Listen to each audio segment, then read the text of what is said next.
prestigieux jury, talentueux orateurs, vénéré public, bonsoir. Les 6 orateurs que vous voyez assis sur le banc de devant portent ce soir une lourde tâche, celle d'honorer un des plus grands noms de l'éloquence française et mondiale, celui de Simone Veil. Mais si elle était une oratrice hors pair, phénoménale, ce n'est pas parce qu'elle maniait la langue française mieux que personne, qu'elle criait plus fort que tous les autres, qu'elle triomphait de tous les débats sans déboire. C'est parce qu'elle portait des idées. Parce qu'elle était devenue une figure de résistance et de mémoire face au camp de la mort, elle qui les avait vécues et était revenue pour en parler. Parce qu'elle était une figure de l'humanisme et du progressisme, en sauvant des prisonnières algériennes, en soutenant mai 68, en discourant pour autoriser l'intervention volontaire de grossesse. Parce qu'elle n'a jamais plié, ni devant les lobbies, ni devant les conservateurs, ni devant les fascistes et l'extrême droite. Alors c'est pour cela que le prix Veil se nomme ainsi. Parce qu'il est une tribune à l'éloquence, certes, mais surtout une tribune au fait d'oser, de porter des idées, malgré les embûches, les difficultés et les peurs. Les oratrices et orateurs de ce soir ont tout pour relever ce défi. Ils sont 6, ont été triés sur le volet lors de 2 soirs de demi-finale où ils se sont affrontés sur des sujets tous les plus tordus les uns que les autres, à se demander qui les avait choisis. Et à peine remis, ils ont dû se lancer dans l'écriture d'un nouveau discours, encore plus long, puisqu'ils dureront entre 6 minutes 40 et 7 minutes 20. Ils ont eu 9 jours de préparation.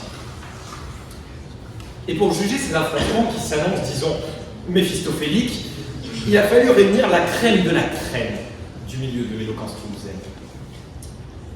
Notre première jurée est une habituée des concours d'éloquence, puisqu'elle a notamment remporté le prix Jaurès. Son écriture est arrogante, son argumentation est implacable, sa plume est meurtrière, et tous ceux qui l'ont affrontée en sont ressortis meurtris à vie. Mesdames et messieurs, je vous demande d'applaudir Ambrine Chielli.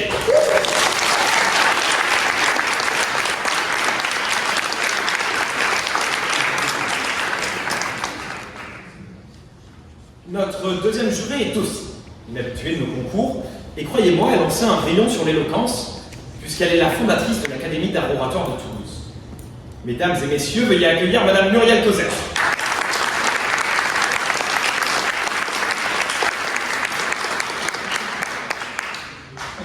Notre troisième juré est lui aussi un maître de l'éloquence et de la déclamation, et il passe aujourd'hui son talent en étant formateur en prise de parole. Je vous prie d'accueillir Monsieur Hubert Gallet.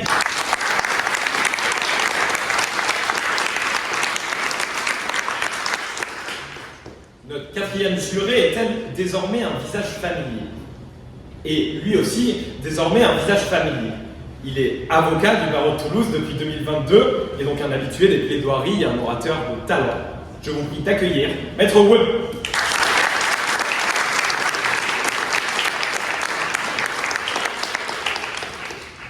Enfin, notre dernière jurée, qui elle aussi nous a fait l'honneur de revenir après les 2 soirs de demi-finale.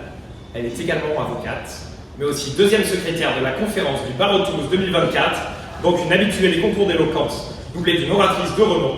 Je vous demande d'applaudir Maître Clotilde Leroux.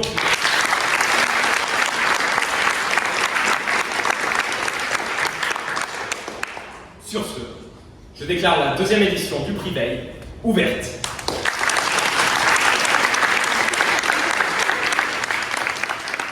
Pour ouvrir les festivités sur le sujet « Toute vie est une entreprise de démolition », Madame Suzanne Boursolas.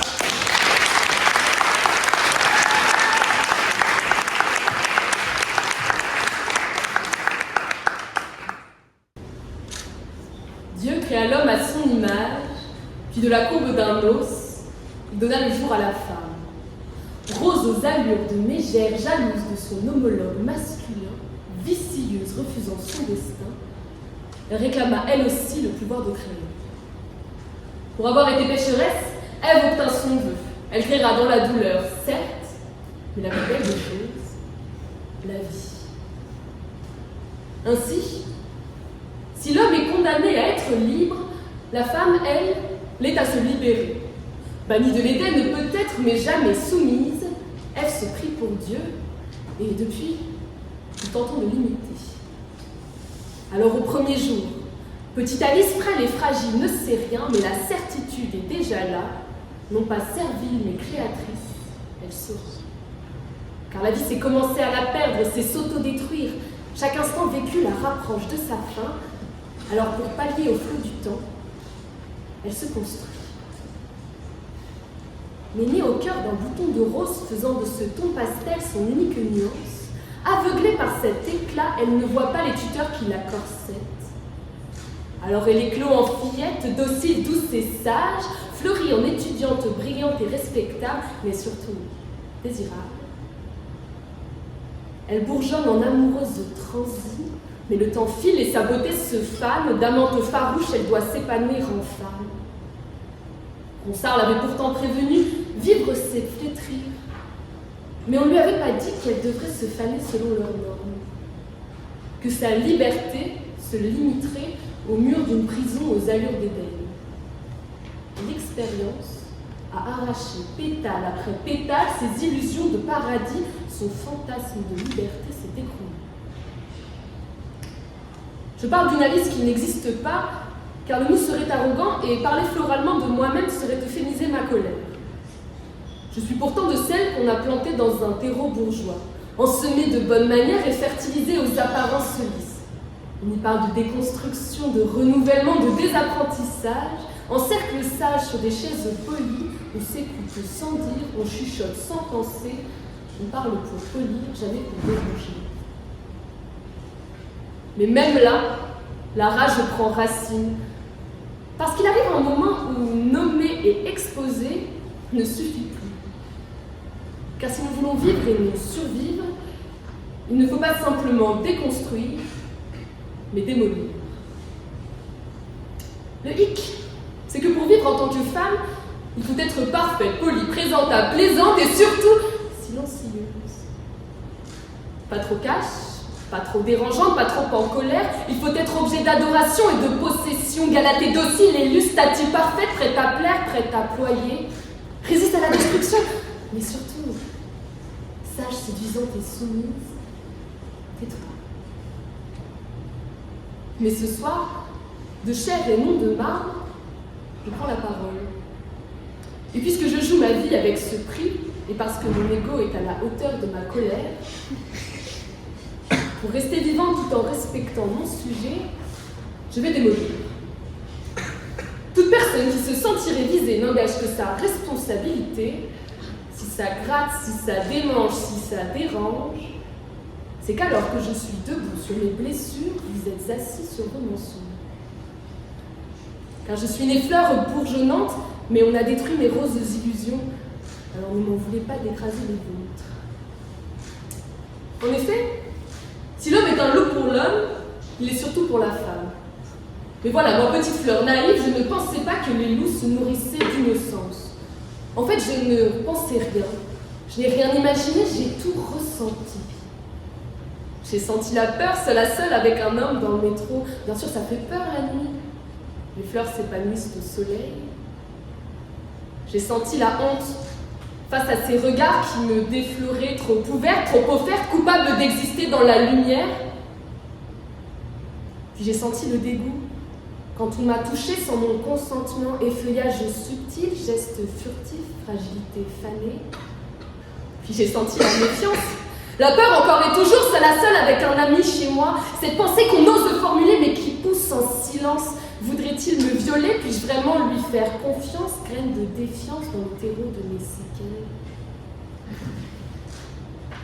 Alors face aux cicatrices invisibles qui nous laissèrent et nous laissent leur rendre l'écho de leur violence, rompre le tabou, briser leur impunité. Des violeurs sans doute ce soir m'observent silencieusement, sans honte déclamer, sans même se sentir concernés. Leur casser la gueule, leur briser la nuque comme on a brisé tant de femmes, voilà ce que je voudrais. Car la vie est une lutte qui implique la destruction, et tant pis s'il faut abattre les autres. Ça vous choque dans la bouche d'une femme, mais pas dans les poings d'un homme. Ça vous perturbe, ça vous surprend. On n'a jamais appris à la rose à renverser le jardinier.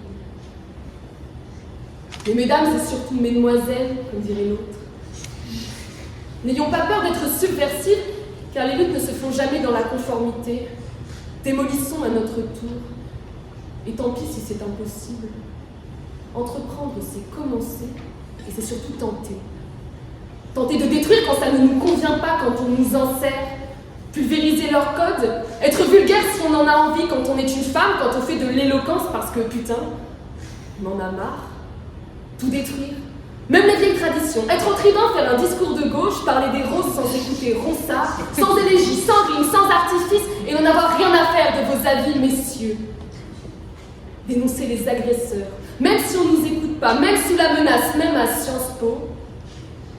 Être vulgaire de nouveau puis s'en foutre.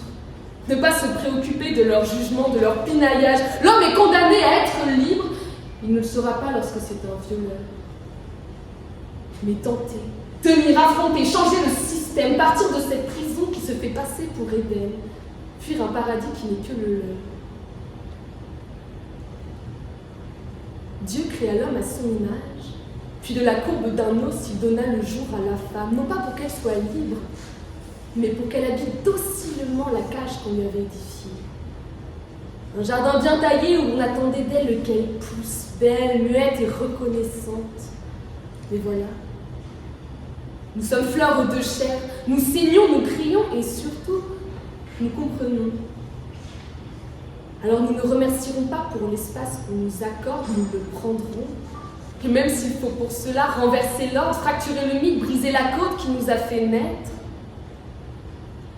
Car la femme ne fut pas sculptée pour décorer un monde d'hommes, mais forgée pour le démolir.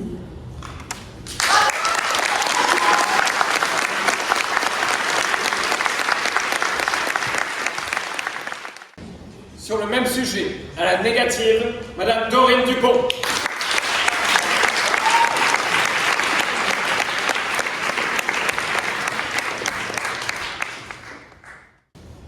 Moteur, ça tourne! Lucie, 20 ans, mon rêve, devenir actrice. Action! Ma vie n'est que souffrance. Je suis dépitée, je suis incapable. Et puis à quoi bon passer tous ces castings si je ne suis jamais prise? Ma vie n'a été que le reflet de mes pensées, maussade et sans saveur. Juste un échec. Puis je me suis dit, c'est quoi la vie? Et puis je me suis dit, c'est quoi la vie? Et pourquoi? Mais j'en ai marre de tous ces tourments. C'est un enfer. Je tourne en rond, mes yeux sont rouges, je n'y vois plus clair. Je m'enferme toute seule dans la misère, car pour l'instant je laisse Lucifer. Ma vie n'est que démolition. Coupé! Ça, c'est ce que ma contradictrice aura essayé de vous démontrer. Elle aura voulu que vous voyiez la vie uniquement comme un enchaînement de chutes et de ruines, un parcours où tout se détruit sans cesse. Mais et si tout cela n'était qu'une vision partielle d'une scène coupée? Réduire la vie à la destruction, comme si rien d'autre n'existait, c'est oublier que la caméra ne se limite pas qu'à un seul angle de vue. Entre chaque prise, on se découvre. Entre chaque prise, on apprend. Peu importe le sentiment. Chaque sentiment a son rôle à jouer. Parfois, la joie brille sous les projecteurs, parfois la tristesse vole la vedette. Chaque prise est une nouvelle facette de notre existence. Nous sommes les acteurs. Oui, la vie ne se résume pas qu'à une seule couleur. Action! Séduction. Je ne veux que vous voir, vous regarder, vous enlacer, ne pas vous lasser. Mon cœur bat à 100 à l'heure, je t'aperçois tout près. Je frôle ta main sans faire exprès. Bouche de honte, je me fais de l'effet. Passion. C'est là, juste là, dans ma poitrine. Ça cogne, ça déborde, ça ravage tout sur son passage. Je veux rester dans tes bras et ne pas vouloir les quitter. J'ai reconnu ton parfum en d'une allée. Ce sentiment inexplicable qui m'embrase le cœur avec une douceur sans fin, sans que je ne veuille le voir s'en aller. Désolation. Je me sens vide, mais sans savoir ce qui ne va pas. J'ai envie de pleurer, mais les larmes ne viennent pas.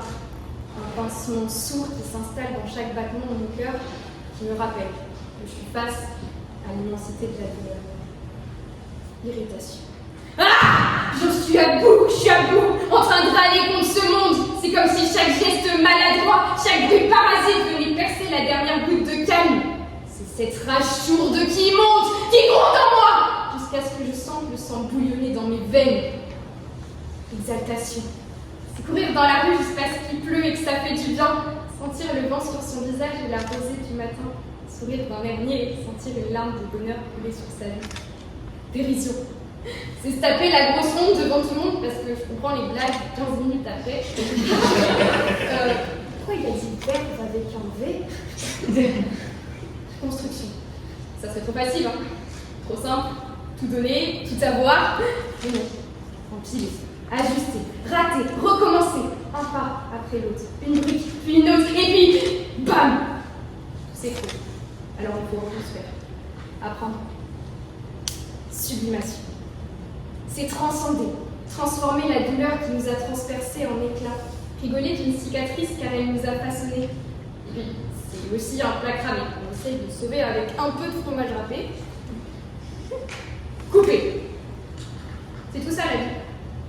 Un long métrage aux 1000 reflets, où chaque prise reflète notre réalité. Elle n'est donc pas synonyme de démolition, c'est plutôt une multitude d'émotions. Et puis d'ailleurs, ce n'est pas une entreprise non plus. Une entreprise? Sérieusement? Très bien. Où est passé mon salaire pour avoir vécu toutes ces galères? Non. Plus sérieusement, l'entreprise, c'est un processus organisé, déterminé, avec une finalité précise. Mais la vie, c'est tout le contraire de ça. Pas de place pour les scripts bien rodés, les stratégies pour faire le film de l'année. Non. Chaque instant est une improvisation. Chaque choix, un saut dans l'inconnu. Je l'ai compris un jour, lors d'une énième audition ratée. Refusé. Voilà. Encore raté. Ma vie n'est que la répétition d'une incessante fatalité. Parfois, je me dis que tout ça, c'était juste écrit. Une entreprise où tout est déterminé. Mes échecs ne sont que l'aboutissement inévitable de mon existence. J'en ai marre de cette vie dans laquelle je ne peux rien changer. Moi, je suis là à essayer encore et encore et encore et... Ça n'arrive jamais. Chaque fois que je rate un casting, je me dis que c'était tracé. Pas vraiment une surprise. Je suis condamnée à échouer sans que cela ne soit de ma faute. Ma faute? Peut-être que ce n'est pas la vie qui m'écrase, mais moi qui persiste dans la chute. Faut que je prenne du recul. Et c'est là que j'ai compris que ce n'est pas les échecs qui définissent la vie, mais la façon de les percevoir. Je pensais que les échecs étaient programmés, alors que je dois me servir d'eux pour avancer. Car la vie n'est pas figée, c'est une évolution continue. Rien n'est écrit d'avance. Je dois apprendre à accueillir l'attendu, l'inattendu. Lucie, 20 ans, mon rêve, devenir actrice. Ma vie est pleine de sens. Je suis comblée, je suis admirable et puis, à quoi bon douter si je peux briller? Ma vie n'a été le reflet que de mes pensées, rêveuses et pleines d'ardeur. Juste une quête. Puis je me suis dit, c'est quoi la vie? Et je me suis dit, pourquoi pas moi? J'ai de l'espoir. Je ne suis plus celle d'autrefois. Je saute de joie, je trace mon chemin, je vais de l'avant. Les étoiles plein les yeux, je suis fière de moi. Mes rêves s'emballent, mon cœur s'accélère. Car après tout, la vie n'est pas un éternel refrain, mais une scène qu'on réécrit sans frein.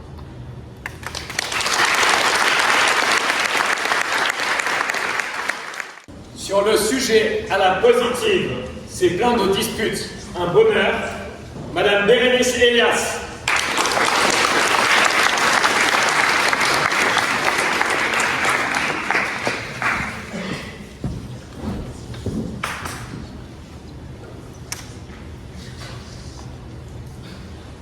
Ce soir, on est là pour se retrouver, pour être ensemble, pour sentir ce qui nous rassemble, car nous sommes tous pareils. Nous nous ressemblons, nous sommes d'accord sur tout, nous n'avons aucune raison de ne pas être d'accord, car notre vie c'est la même. On se ressent tellement, on se sent si bien ensemble. Vous ne vous sentez pas bien là? Moi je me sens si bien. On fait quelque chose de beau, de paisible, il n'y a rien d'autre, plus rien sauf nous. Bon, on se fait chier là, dites-le-moi. Là tout le monde se fait chier, cette niaiserie est à chier, c'est mou, s'entendre sans jamais se reprendre, aucun méandre, plus rien à apprendre. La triste réalité, c'est qu'on s'ennuie. Et qu'il est là le malheur. Pas de romance sans histoire, pas de film sans l'intense, pas de chef-d'œuvre sans amour impossible, pas de musique sans galère, l'histoire avec un petit H ou un grand H, Que préférez-vous? Peut-être que vous ne voyez pas de quoi je parle. Peut-être que cette intensité, vous l'avez juste touchée du bout des doigts. Vous aimez quelqu'un plus que tout, vous n'êtes pas dans la demi-mesure, vous êtes pétrifié de le perdre, son sourire vous remplit de bonheur, vos amours s'entrechoquent, vous vous disputez fort souvent. C'est hauts et c'est bas où on se bat, ils vous font certes pleurer, rire, exploser, délirer, vous regrettez, mais très vite la joie, que dis-je, le bonheur de se retrouver. Vous n'êtes pas mariés, mais assez amoureux pour vivre une lune de miel, qui honnêtement n'aurait pas été si douce, si grandiose, s'il n'y avait pas eu de tempête auparavant. Tenir le choc, électrochoc sans équivoque qui convoque la décoque, les breloques, Bangkok. Mais à quoi bon vous faire l'éloge de ces tempêtes, si dans tous les cas nous y sommes soumis? Dire que dans les disputes se trouve le bonheur, que ce soit avant, pendant, après, c'est juste croire au bonheur. Car un bonheur sans heurts est un leurre. Car un homme sans conflit interne est un homme mort. Un homme vivant, lui, ou plutôt une femme, rentre d'une journée de travail épuisante. Un mari affalé sur le canapé. Rien n'est fait, ni la vaisselle, ni la machine, ni le ménage, ni le bain, ni la lecture, ni le coucher des enfants. Finalement, comme tous les soirs depuis bien longtemps. Elle hésite comme d'habitude. Lui dire, mais il s'énerve, ou reste affalé. Alors, elle se tait. Mais il ose ce soir-là lui dire, « Eh oh, c'est quand on mange ?» Rythme cardiaque de cette femme augmente, sa pression artérielle explose, respiration rapide et superficielle, tension musculaire, contraction de la mâchoire, sueur excessive, activation du système nerveux, rigidité corporelle, bouche sèche, tremblement, contraction de l'estomac, adrénaline à son maximum jusqu'à ce que elles lui disent d'aller bien se faire foutre. Et là, je suis désolée, mais c'est le bonheur. Le kiff absolu. Submergé d'ocytocine, cette fois scientifiquement de passage après l'adrénaline, tout redescend, mais tu gardes dans la bouche ce goût du bonheur. C'est la catharsis qui nous fait nous sentir en vie. Aussi, c'est vrai, celle qui nous permet de fuir quand il est l'heure de partir.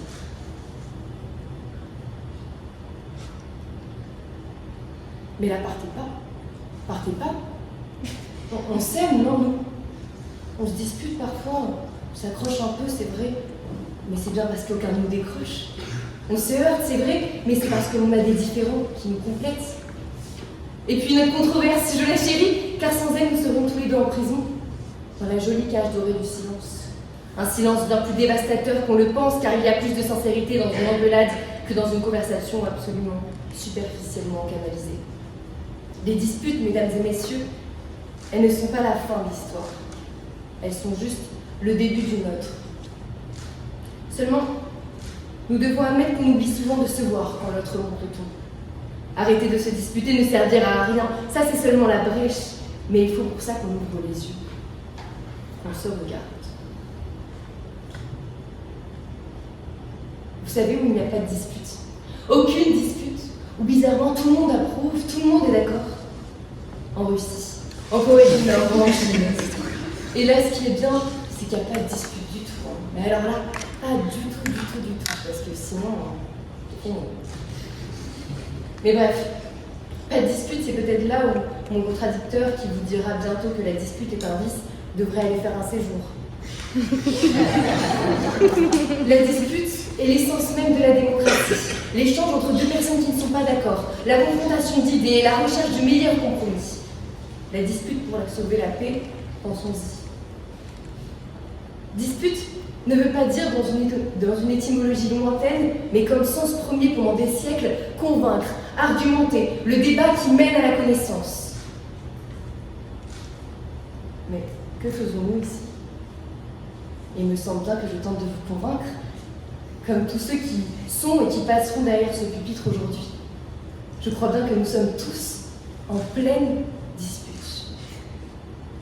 Et mon cher jury, Noé n'est pas en train de m'étrangler jusqu'à la mort parce qu'il sait déjà que mon discours est mieux que le sien. On cause à chaque fille sur Margot, lorsque dans la même seconde, Suzanne, acclamée par le public qui veut du sang, insulte de tous les noms d'Orine, déjà au bord de la crise de nerfs. Et non.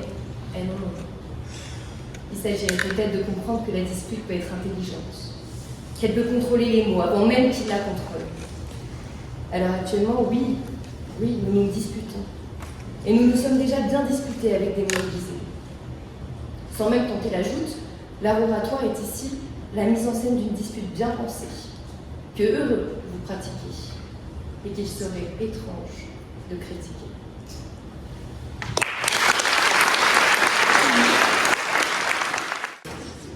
Sur le même sujet, à la négative, Monsieur Noé Solal.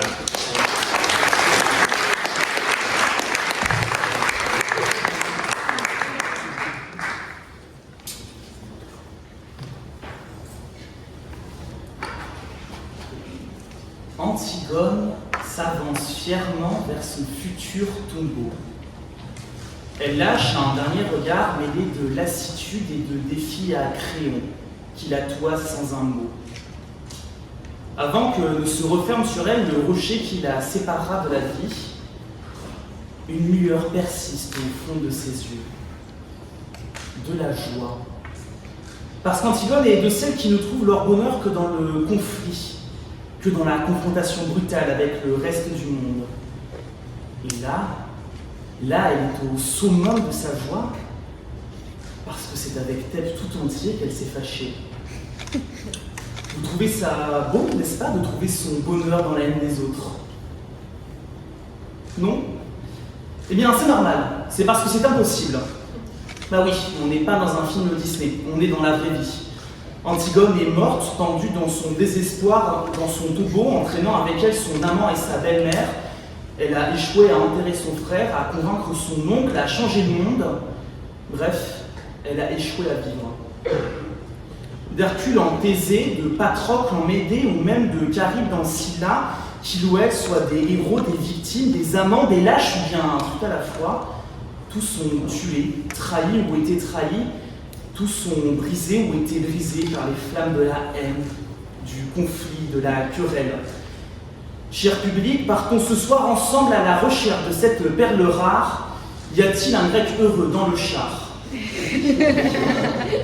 Alors vous arguerez que sans dispute, le bonheur est bien fade, que sans adversité, c'est la lassitude qui s'impose. En somme, on me tiendra comme toujours l'argument du juste milieu, du « en même temps ». En marche vers leur félicité et de nouveaux horizons, ils croiront à leur renaissance par le feu des invectives et des amitiés qui se font et se défont. Plus j'y pense et plus je me laisse convaincre. Qu'est-ce qui pourrait mal se passer? Peut-être qu'en y ajoutant du piment, je donnerai du goût à ma vie, qu'en me tenant sur la ligne de crête entre bonheur et fureur, j'atteindrai des sommets. Mais tout ça, je n'y pense plus trop. On est jeudi soir, je suis au bar basque avec des amis. Je ne sais plus si j'en suis à ma 3e ou à ma 4e pinte, mais en tout cas, je commence à avoir fou. Et malgré la bière dans mon sang, malgré la musique, je m'emmerde. Qu'est-ce qu'ils ont tous à s'amuser autour de moi alors que je me sens vide? Si vide. Je reprends un verre et soudain, une pelote de laine attire mon regard. Eh bien, il regardait, on dirait mon fil d'Ariane. Alors il roule et il roule, je l'attrape, commence à le dérouler et c'est le fil de ma vie que je commence à remonter. Et je n'aime pas beaucoup ce que je vois entre les fils de la laine. Je me dispute avec mes amis, parce que les vraies amitiés, celles qui comptent vraiment et sur lesquelles on peut vraiment s'appuyer, elles survivent aux turbulences. La pelote continue de défiler et je me dispute avec ma moitié, parce que si elle ne peut pas supporter une dispute, enfin ce couple n'en vaut pas la peine. Moi je veux l'amour avec un grand A, je veux être de ces couples qui durent dans le feu de la discorde, qui tiennent contre vents et marées, qui ne se fracassent pas contre le premier récif venu. Alors oui, c'est dur, mais ce n'est que comme ça que je ferai le tri entre les bons et les mauvais pécheurs. Je retourne alors au bar, frais comme un gardon, jusqu'à finir sur le sol, fumé comme un saumon. Carpe diem. Je voulais boire pour inaugurer ma nouvelle vie qui m'a mise une queue de poisson. Et, en attendant qu'un ami vienne et ne me laisse pas donc seul, ma course s'est terminée dans un platane au son des sirènes et de l'agonie des merles lents entre mes hausses de ton et mes mots rudes. Un platane? Mais qu'est-ce qu'il en fera là, lui? Le platane, c'est le retour à la réalité. Je vous mène tous en bateau. Il a fallu attendre que tous mes amis me quittent pour m'en rendre compte. Comment? Eh bien, une semaine sans recevoir le moindre message en dehors des promotions SFR, ça fait long. Et dans l'ennui solitaire, on a tendance à se poser de bonnes questions. Alors, j'ai déroulé à nouveau mon fil d'Ariane. Pour ceux qui n'auraient pas suivi la métaphore à ce stade du discours, le fil d'Ariane, c'est ma vie. Et là, ma vie, c'est de la merde. Je suis plus toxique que du chlordécone, j'ai la vie sociale d'un étudiant en droit de première année et l'hygiène de vie d'un zadiste. Ah, c'est sûr, il est beau mon bonheur. Et il sent fort aussi, ça fait une semaine que je n'ai pas ouvert les fenêtres. Je me lève du canapé pour enfin aérer et là je vois mon reflet dans les carreaux. Le bonheur n'est jamais aussi proche que lorsque l'on comprend la source de son malheur. Et là le problème n'est pas bien loin, c'est moi. Pas le choix, il est temps de couper le fil. Je ne peux pas changer le passé, mais je peux au moins éviter de refaire les mêmes erreurs. Surtout, ne plus rechercher quelque chose de mieux lorsque l'on a déjà tout. Le bonheur paraît trop simple. Très bien. Pourquoi changer? Pour vous faire du mal à vous et à ceux qui vous entourent? Écoutez, cette offre me paraît alléchante, mais je la laisse à d'autres. J'ai déjà essayé et le résultat est mitigé. Parce que de dispute en querelle, en passant par la discorde, c'est la règle de 3 qui s'applique. Toute une vie sacrifiée pour la promesse d'une pomme d'or qui n'a jamais existé que dans l'esprit malade de ceux qui ont eu le malheur d'y avoir cru. Mais ne pas mettre son bonheur à l'épreuve, garder ses amis, se contenter de ce que l'on a, tout cela ne manque-t-il pas de panache, d'ambition, de grandeur, de péripéties? Il n'y a bien que les héros grecs pour s'amuser à anéantir leur vie pour un peu de gloire et les beaux yeux des dieux. Eh bien, cher public, je suis navré de vous l'apprendre, mais ni vous, ni moi ne sommes des héros grecs. Nous n'avons peut-être pas leur sagesse, leur force ou leurs pectoraux saillants et huilés, mais contrairement à eux, nous savons être heureux. Ce n'est pas pour rien que c'est en Grèce qu'est née la tragédie. Antigone est morte en se suicidant. Il nous appartient de vivre en gardant la tête haute. Sur le sujet, ce n'est pas la révolte qui est noble, c'est ce qu'elle exige. À la positive, Madame Margot Galli.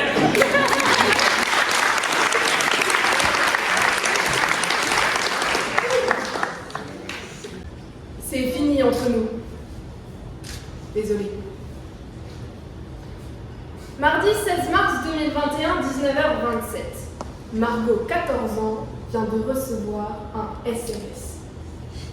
C'est fini avec lui. Pourquoi t'en regardes pareil? Et quelques mots sur un clavier pour se quitter. Ce n'est peut-être pas assez pour vous. Pas assez. Vous pensez pas qu'il en a tremblé, le petit Benoît, devant son téléphone à clapet? Il écrira elle qui est si belle, mais elle qui n'aime pas tant. Enfin, quand même, il est désolé. Bah oui, c'est qu'il sait parler aux femmes, Benoît. Je l'appelle comme ça pour les besoins du discours, mais c'est pas moi qui ai choisi. C'est sa mère. Il n'allait quand même pas se forcer à rester jusqu'au lycée ou jusqu'au mariage. Alors, pardonnez-lui de l'avoir quitté, aussi lâche sans mettre le message. L'important, c'est de l'avoir envoyé. Cher public, bonsoir. Depuis 4 ans, j'essaye de transformer cette peine de cœur en leçon. Il faut que je fasse de mon éducation une révolution sentimentale. Sauf qu'en amour comme en révolte, je ne réussis pas. Je ne cherche que l'exaltation et le plaisir. J'aimerais être révolutionnaire. Si mes ancêtres ont pris la Bastille, laissez-moi vivre sans culotte. Sauf qu'en amour comme en révolte, j'attends en vain le grand soir. Je n'aime pas la foule des manifestations ou des partouzes, et mes relations tiennent aussi longtemps qu'un blocus à Sciences Po Toulouse. Je ne comprends pas ces grands auteurs qui essayent de donner des réponses universelles à mes questions existentielles. Albert Camus, par exemple, écrivait « Plutôt mourir debout que de vivre à genoux ». Même moi, Albert, à genoux, j'y suis très bien. J'ai abandonné les petites attentions des grands sentiments. Je me contente de peu, je me trimballe au gré des jours, je traîne des pieds et mon cœur avec. C'est peut-être pour ça que mes révoltes amoureuses ne marchent pas. Mes sentiments ne légitiment rien. Il faudrait revoir mes exigences, n'en déplaise à certains. Pour apprécier le repas, il ne suffit pas d'avoir faim. Ça ne doit pas être si compliqué de rêver un peu, de se projeter, de déclamer pour se déclarer, de penser à lui pour qui j'aimerais me révolter pour la bonne cause. J'espère que mes écrits en lui trouveront leur thème.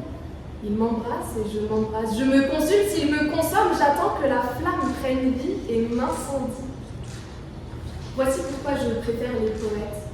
C'est comme déforester une bibliothèque. C'est comme un grand autodafé et après il ne restera plus que les vers que je lui aurais inspirés. Sauf qu'en réalité, l'insurrection n'existe que dans ma tête. Je n'ose pas envoyer toutes mes lettres et les enveloppes restent vierges. En parlant de vierges, cher public, parlons de vous. Vous qui n'osez plus rien, vous qui hésitez tout le temps alors que la seule raison valable d'exister, c'est de ne jamais accepter. Pourquoi restez-vous placide face à la scène? Ne vous laissez pas endormir par les arguments faciles.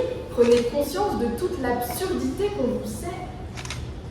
La vraie révolte ne naît pas de la soumission au discours, mais de la lucidité conquise une fois qu'on les critique soi-même. Réfléchissez ensemble, partagez vos idées, installez des bancs publics dans vos jardins secrets. Interrogez, doutez, prenez la place et la parole, mais faites-le, au moins, pour une bonne raison. Mon contradicteur essaiera de vous faire croire que c'est la révolte qui rend légitime ses convictions. Ici, pas besoin de réfléchir, ne perdez pas votre temps, il vous manque. Faire la révolution sans revendication, c'est manquer cruellement d'imagination. Se révolter, c'est accomplir l'acte intime du don de soi. C'est parce que je suis que je me révolte. Un peuple enfin rassemblé sous la même bannière, vraiment uni, ne le fait pas pour l'action, mais pour ce qu'elle réclame, les valeurs qu'elle défend, l'idéal vers lequel elle tend, les sacrifices qu'elle nécessite et l'éthique qu'elle revendique. Un slogan sans programme, ce n'est pas une révolte, c'est un discours politique. Alors évidemment que la révolte est nécessaire, mais ce sont les idées derrière qui lui donnent ses lettres de noblesse. Si la révolution brille autant, c'est parce qu'elle a été inspirée par les Lumières. Et oui, cher contradicteur, à force de vouloir raccourcir ses opposants, on finit par être à court d'idées. Pourquoi nous défendre la beauté du geste, comme M. Guillotin nous aurait vendu sa machine à trancher des têtes? Il serait peut-être temps de lire Voltaire si au face-à-face avec Candide, vous préférez la place de la Concorde. Et puis, historiquement, ça ne tient pas la route. Si la révolte est noble, pourquoi les Jacobins ont-ils tué les aristocrates? Il n'y a pas d'évolution dans la révolution, c'est toujours la même histoire. C'est sale, une révolte. C'est planter des têtes au bout de pique, tuer des gouvernements, abattre les républiques et faire couler le sang. Faire sécession implique une réflexion. Les idées sont pacifiques, cherchent à convaincre plutôt qu'à imposer. Elles supposent un espace paisible pour germer, grandir, se diffuser. La révolte prend racine quand cet espace n'existe plus. Elle ne s'impose jamais par nécessité. Sinon, comment justifier les tirs de mortier et les lynchages publics? Comment expliquer la rue jonchée de débris de verre et de métal? Si les étoiles trouent le ciel de nuit, c'est parce que lui aussi a été criblé de balles. La violence d'une révolte ne devrait jamais être admirable. Cher public, ce soir, peu importe qui aura la couronne, ça ne sera pas par noblesse. De la révolte, oui, vous en aurez eu, mais pour ce qui est des idées, c'est encore raté. J'aurais pu moi-même un peu mieux me révolter. Ni Dieu, ni maître, ma seule religion, c'est les belles lettres. Mais je n'ai plus le cœur à l'émeute. Je n'ai plus envie de vous persuader parce que je suis à court d'idées. Ce soir, cher public, comme avec Benoît, c'est fini entre nous. Désolée.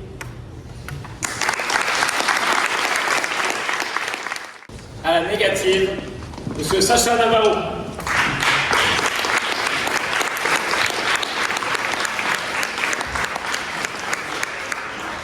L'enfant trottine joyeusement. Paisible, il se balade, il danse presque, s'arrêtant ça et là au pied des cadavres.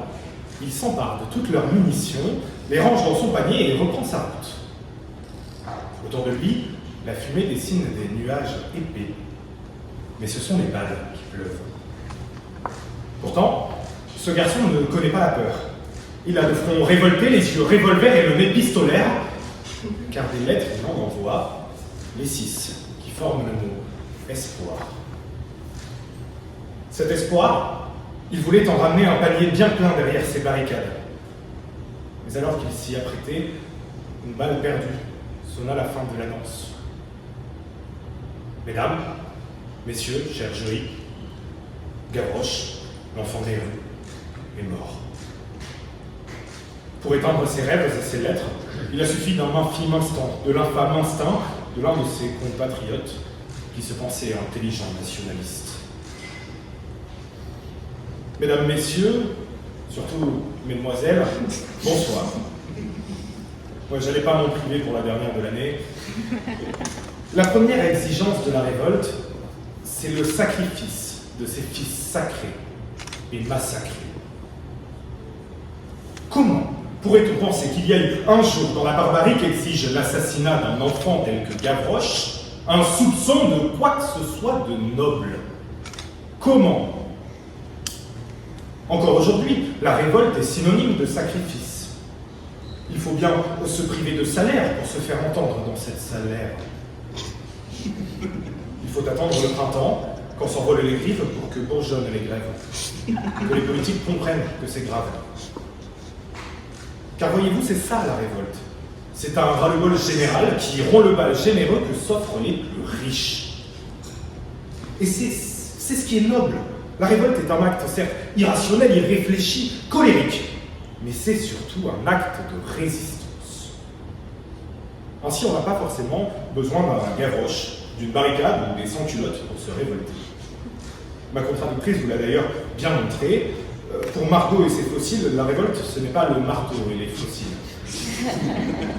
Et le sexe, c'est la dépression.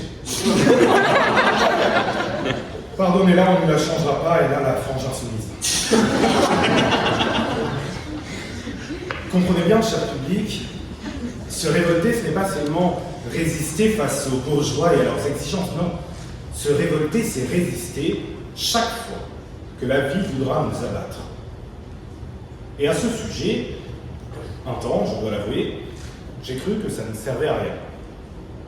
Dans ce monde qui ne connaît pas de miracles, que des mirages, pas d'oracles, que des orages, j'ai pensé que l'existence n'en valait pas la peine.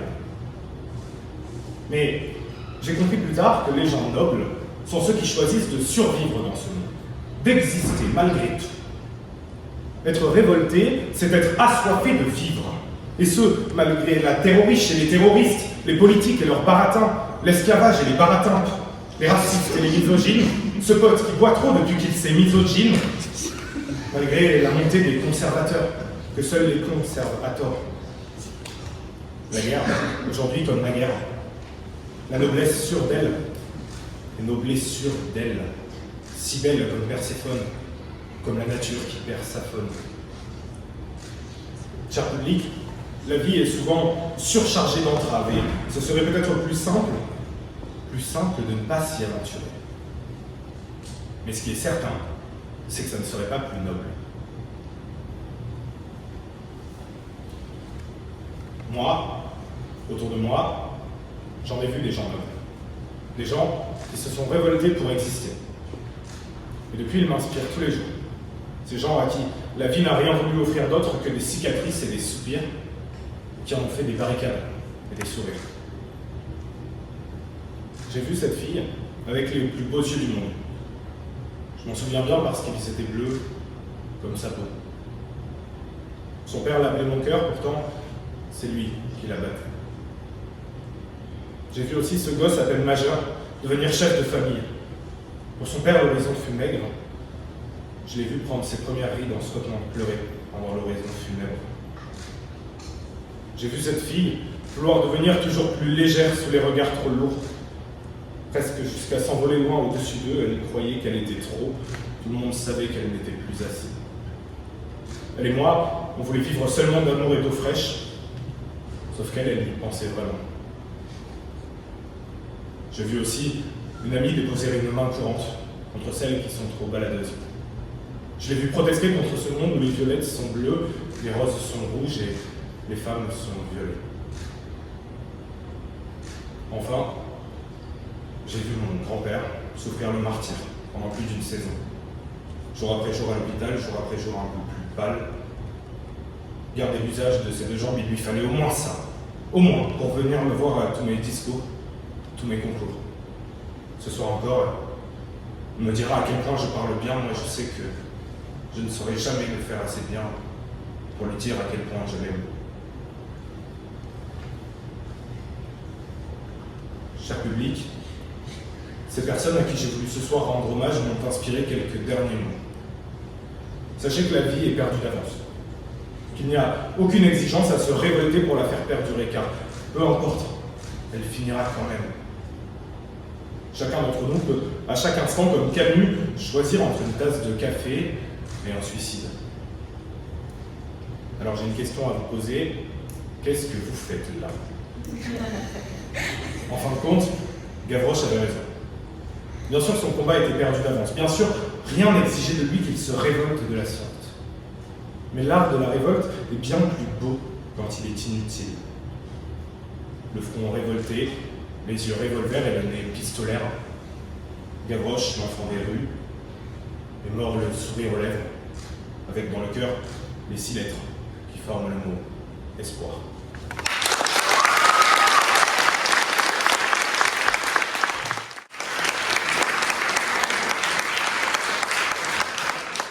Bonsoir mesdames et messieurs, et surtout cher jury. Ce soir, de brillants échos auront rayonné dans ce haut lieu de l'éloquence toulousaine. Et dans cet instant figé, perdu entre les mots égarés que nous ont partagés nos chers tribuns, il est maintenant temps de laisser d'autres notes résonner.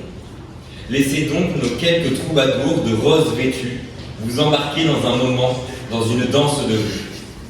Nous remercions notre partenaire officiel qui nous permet de jouer ici ce soir, avant tout l'hôtel Novotel, mais aussi le kebab chez Aline. C'est donc la fanfare de Toulouse, celle dont toutes les autres sont jalouses. Cher public, voici la fanfouze.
On va maintenant procéder au tirage de la tombola.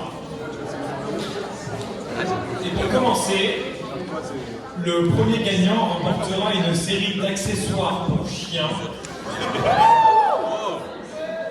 Et le numéro qui est tiré est le 49. C'est moi, putain.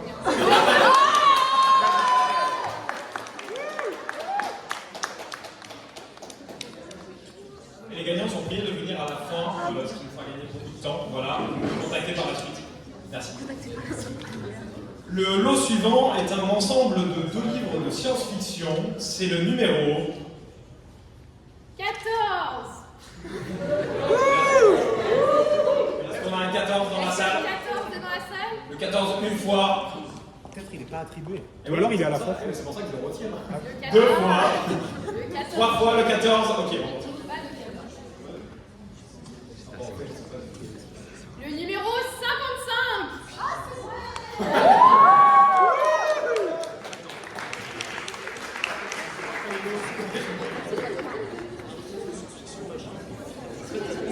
Le prochain lot est un ensemble de manuels et de kits d'art créatif. Et c'est le numéro.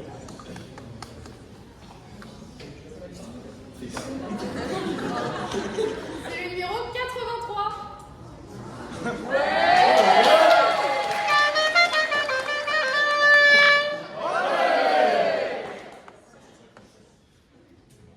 Le prochain numéro a remporté un ensemble de cache-pots de fleurs. C'est le numéro. C'est le numéro 21.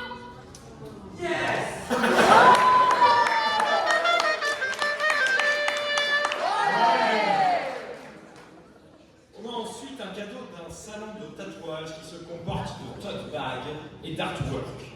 C'est le numéro. 75.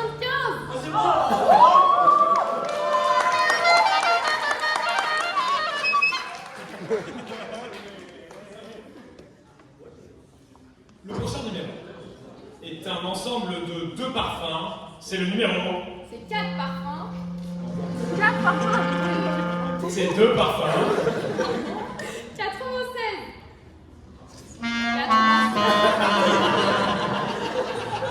96 une fois. Ah.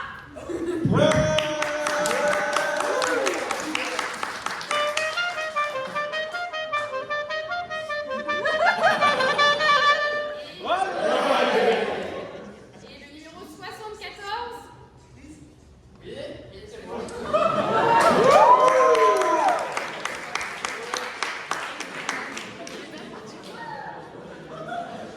On a ensuite deux enveloppes de bon d'achat, donc 2 tirages pour un salon de tatouage.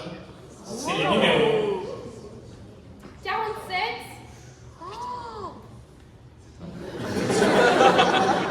47 une fois. 2 fois. C'est bon, tu dis 3 3 fois. fois.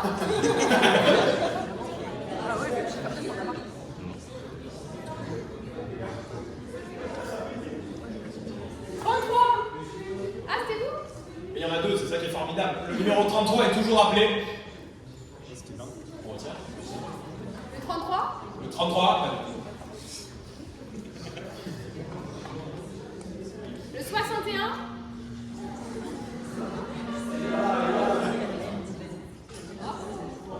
Ok, on est bon? Il y a 4 numéros dans la salle. Ok. 61? Il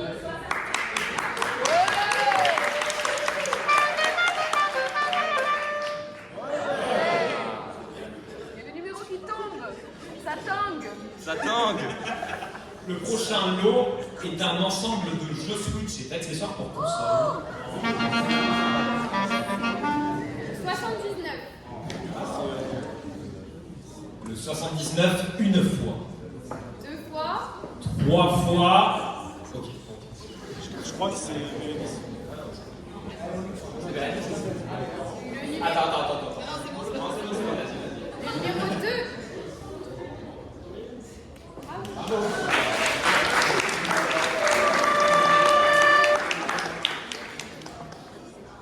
Et pour finir, on a 8 lots à tirer qui sont le même.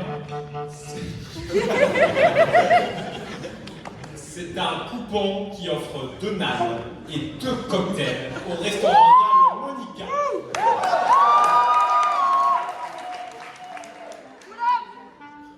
Premier. Le 25. Personne.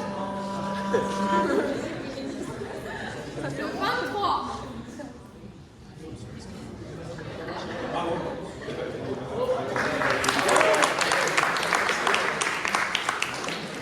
Le deuxième lot qui est exactement le même.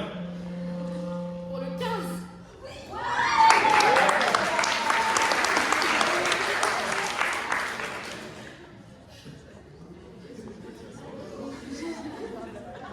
Le 95.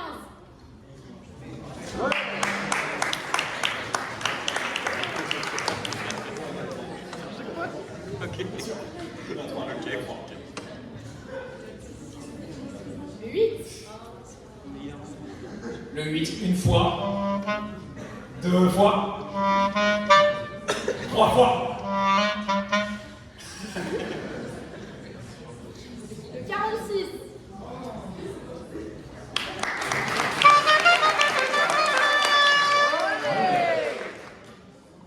Le cinquième lot. Le 91.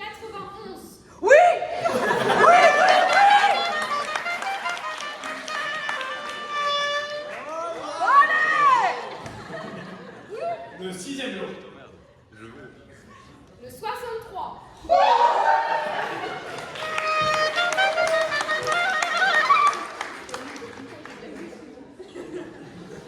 65.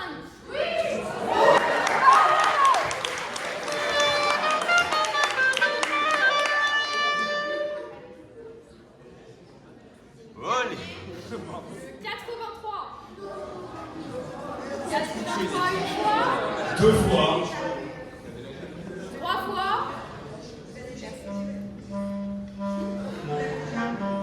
Il y a une organisation qui est déplorable. Et le dernier numéro, c'est le 9. Et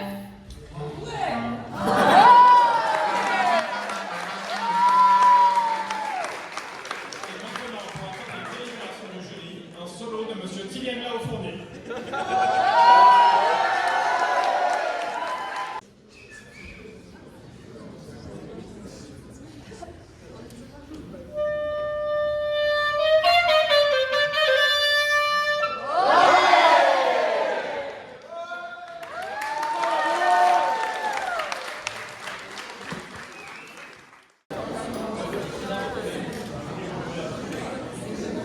Les résultats sont tombés. Et qui de mieux pour vous donner les résultats que le jury qui a participé à classer nos orateurs et oratrices. Donc je vous appelle Sophie, s'il vous plaît, pour donner vos résultats.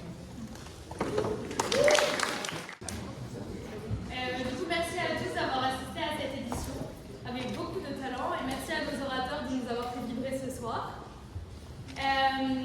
On a décidé du coup des trois meilleurs orateurs de cette édition. Donc pour commencer, le troisième, qui est en fait une troisième.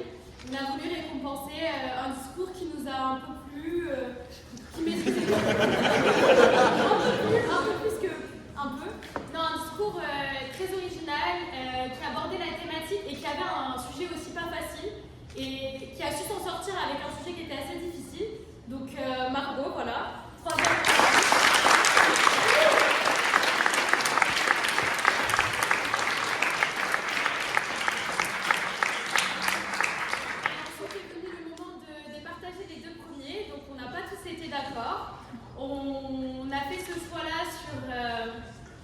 le discours qui a été le plus complet, même si donc, le second orateur, qui est un orateur, a été exceptionnel et nous a fait vibrer aussi. Donc j'appelle Sacha sur le...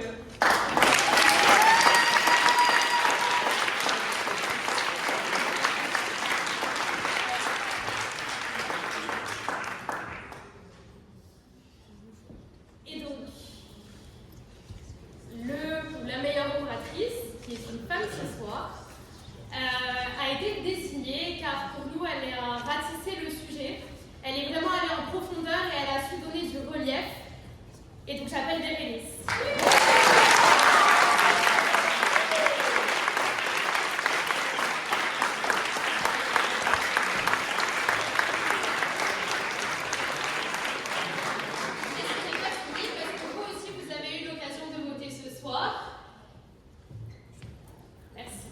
Et donc, l'oratrice élue par le public est Suzanne.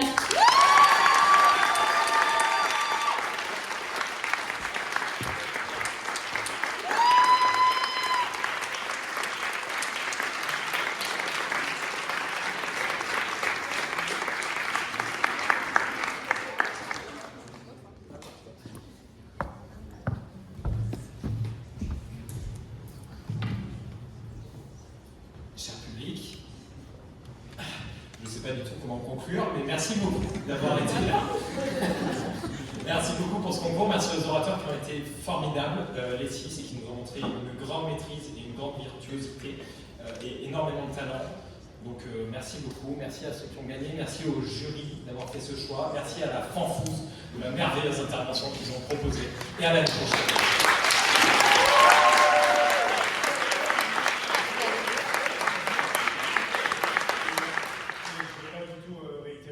Les remerciements qu'il a déjà fait. Il en manque un. Et je voulais aussi remercier et féliciter Nathan.